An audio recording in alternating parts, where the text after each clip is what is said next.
Ennyumba eziggaddwa ku baddekeeza Ssaalongo Muwada Kyabagwa ow'e Nansana East Zone nga zisangiddwa mu mbeera mbi nnyo nga Kaabuyonjo zajjula dda ng'ate ne bwe bakolera abakyafu ebitagambika. Abantu bwe babeeramu on the main road.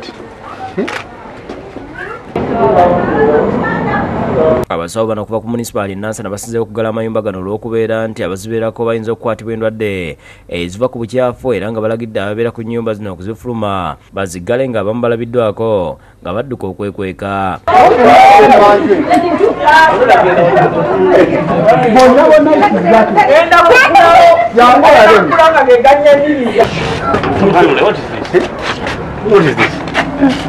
Fumbiro buliri anti batugambe tubijjeyo tubiteeke.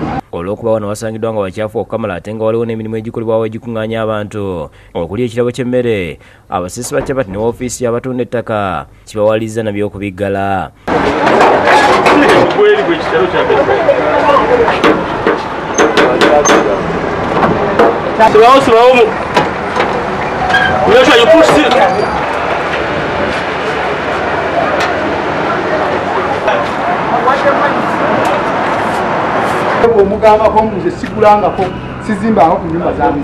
Kyokka abamu ku bapangisa bategeeza nti bo tebalina buyinza kukola mirimu gya Land Road naye nga tekibataasizza nga kitegeerekese nti ye Land Road olukitegedde nti abasawo bajja n'abulawo. Eggalewo kibadde kikyafu ekisusi Land Road batuyambye nnyo batuyambye ku Land Road batuyambye ku Land Road batoyire kubanga sente gafuna mu nyomu nyingi nnyo kitono nnyo okukola.